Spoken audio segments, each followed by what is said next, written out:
Once upon a time, on a rain-soaked night that seemed to whisper secrets through every drop, Emily sat alone in her small apartment, staring at her phone. The glow of the screen lit up her pale face, but the silence on the other end gnawed at her nerves. She wasn't waiting for anyone, yet she couldn't shake the feeling that someone was waiting for her. Emily was 29, a woman shaped by her flaws and soft by her regrets. To the world, she looked quiet, dependable, someone who blended in and never stirred trouble. But beneath her calm surface lived a restless heart, one that doubted itself, replayed mistakes, and always seemed to look over its shoulder.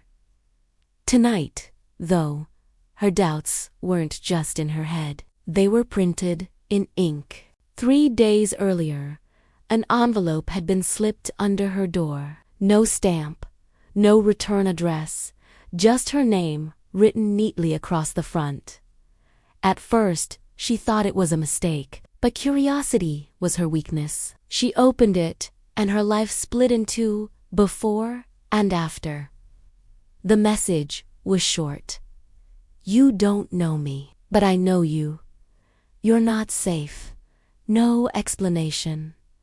No signature. Just those words. She read them over and over, her pulse quickening, her skin prickling. Who would send this? Why her? She wanted to tell someone, her best friend, Claire, her mother, but she didn't.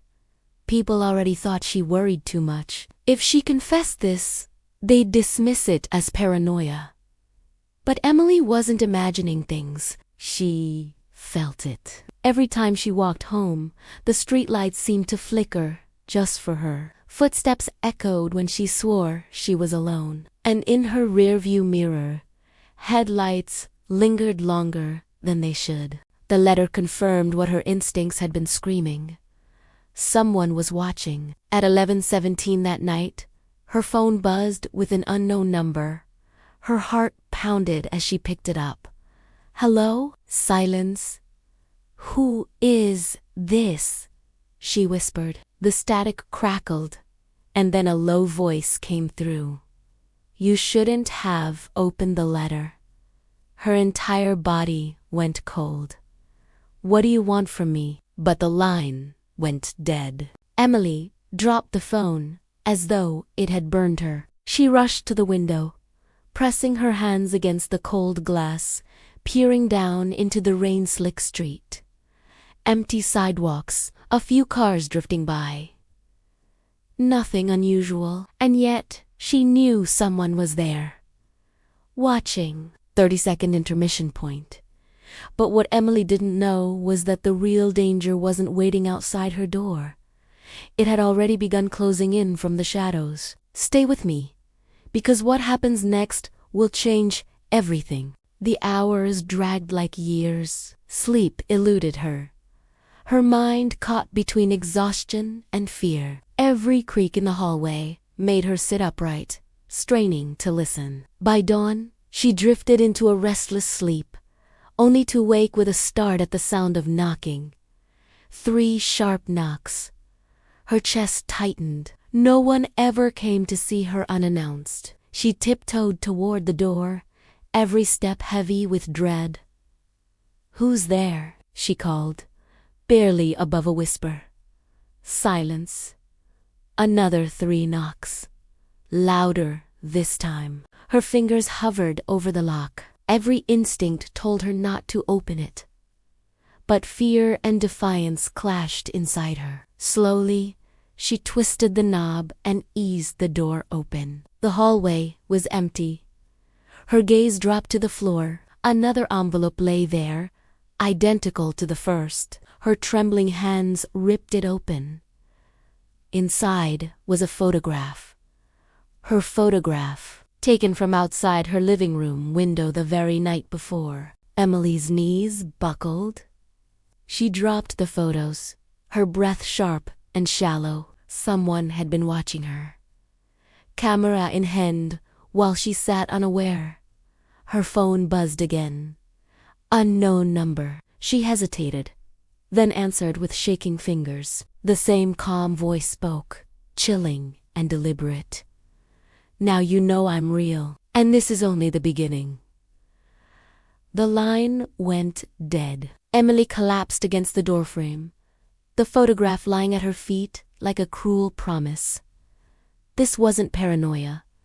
This was real. Fear had found her. And it wasn't leaving. Once upon a time, on a rain-soaked night that seemed to whisper secrets through every drop, Emily sat alone in her small apartment, staring at her phone. The glow of the screen lit up her pale face, barely illuminating the worried frown lines etched on her forehead. The silence of the night was only broken by the rhythmic drumming of the rain and the distant rumble of thunder. Just a few hours ago, a shiver had run down her spine as she'd read the contents of a mysterious letter that had arrived in the mail. An envelope with no return address, only her name and a warning scrawled across the front in looping handwriting. "You don't know me, but I know you. You're not safe." Inside, the words were the same. "You're not safe." A chill crawled up her neck as she reread the message, her heart pounding against her ribs like a trapped bird. Then, as if summoned by her fear, the phone on the table beside her rang, startling her. The display flashed with an unknown number. Hesitantly, she answered, "Hello." A raspy voice that seemed to slither through the phone said, "You shouldn't have opened that letter." Before Emily could respond, the line went dead. Adrenaline surged through her veins. She tried shaking off the fear, telling herself it was just a prank. But as the minutes ticked by, the silence grew heavy, pressing down on her like a suffocating blanket. Then came the knock, a soft tap on her door, followed by the scrape of a chair. Her blood ran cold. Was someone out there? She couldn't see in the darkness, but she could feel their presence, a looming shadow just beyond her vision. She tried to distract herself, poring over old letters, anything to keep her mind off the dreadful scratching sound that now seemed to be coming from inside her apartment. Where was that noise coming from? Had she imagined the rest? No, there was definitely something in her apartment with her. Suddenly, another envelope slid under her door. Her hands trembled as she reached for it. It was heavier than the first one. As she opened it, a photograph fell into her lap. In it, she saw her own reflection staring back, her face pale and drawn in the dim light of her living room. When did this picture get taken? Looking out from her window, she saw the flash from the camera. Someone had been taking pictures of her apartment. Emily lived on the 10th floor. The sound of footsteps could not possibly be above her. Yet there they were, slow, deliberate, and menacing. Then, as quickly as they started, they stopped. Emily shook off the unsettling feeling and tried to focus on her phone, but the image of those footsteps burned into her mind's eye. Just then, her phone lit up. It was a new message. Emily's heart skipped a beat as she read the words on the screen. "You don't know me, but I know you. You're not safe."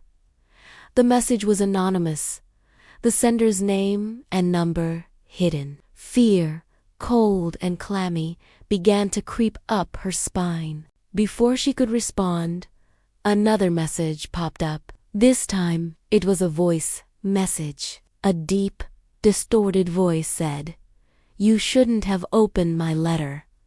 The voice sent shivers down Emily's spine. She could almost feel the presence of the unknown caller in her small apartment. She tried to dismiss it, tried to convince herself that it was just a prank. But as the minutes ticked by and the rain continued to pour, the fear grew. Then, as if on cue, there was a knock on her door. Emily froze. She knew that sound. It was the sound of her own doorknob being turned. Adrenaline surged through her veins as she hid under her desk. The doorknob rattled again, and then a low voice just on the other side of the door said, "Hello, Emily."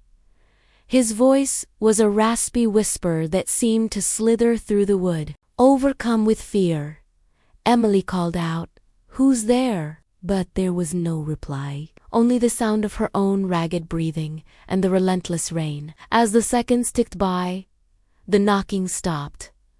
Had it been a figment of her imagination? Was she really not safe? These questions echoed in her mind long after the sound of the knocking had ceased. And that's the end of the story. So please like, share, subscribe, and comment section below, so you won't miss any of our new stories. Thank you for watching.